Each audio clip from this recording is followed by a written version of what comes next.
ప్రతి ఒక్కరి చేతుల్లో స్మార్ట్ ఫోన్ తప్పనిసరిగా ఉంటుంది. మనం రోజువారీ పనుల నిర్వహణలో కూడా ఫోన్లు కీలక పాత్ర పోషిస్తున్నాయి. ఆన్లైన్ చెల్లింపులు, విద్య, షాపింగ్, ఫుడ్ ఆర్డర్, డబ్బు బదిలీ, వినోదం ఇలా ప్రతి అవసరానికి స్మార్ట్ ఫోన్ వాడుతున్నారు. ఈ రోజుల్లో స్మార్ట్ ఫోన్ ఉన్న ప్రతి ఒక్కరికి ఉండే ప్రధాన సమస్య ఛార్జింగ్. మనం ఏదో పని కోసం వెళ్లే తొందరలో త్వరగా ఛార్జింగ్ ఎక్కాలని ఆరాటపడితే ఫోన్ అసలు ఛార్జింగ్ ఎక్కదు. దీంతో మనకు ఎక్కడలేని చిరాకు వస్తుంటుంది. సాధారణంగా బ్యాటరీలో సమస్యల వల్ల కానీ లేక ఫోన్లో ఉన్న సమస్యల వల్ల కానీ ఇలాంటి సమస్యలు ఎదురవుతుంటాయి. సాధారణంగా ఫోన్ ఛార్జింగ్ పెట్టే సమయంలో యూజర్లకు సమస్యలు ఎదురవుతుంటాయి. స్మార్ట్ ఫోన్ల యాప్లతో రోజు పనుంటుంది. ఎక్కడ బ్యాటరీ నిండుకుంటుందోననే దిగులు నిరంతరం మనసును తొలుస్తూనే ఉంటుంది. తిరిగి ఛార్జ్ చేయాలంటే చాలా సమయం పడుతుంది. కొందరైతే ఇంటికి రాగానే ఛార్జర్కు తగిలించి రాత్రంతా అలాగే ఉంచుతారు.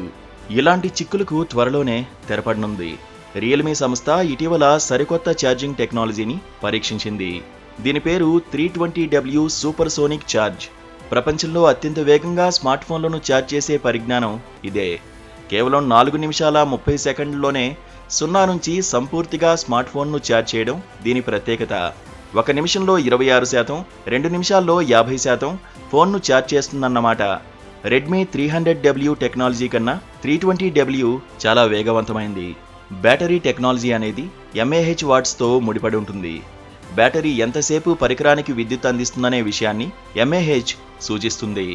ఉదాహరణకు 1500 mAh బ్యాటరీ కన్నా 3000 mAh బ్యాటరీ ఎక్కువసేపు పనిచేస్తుంది.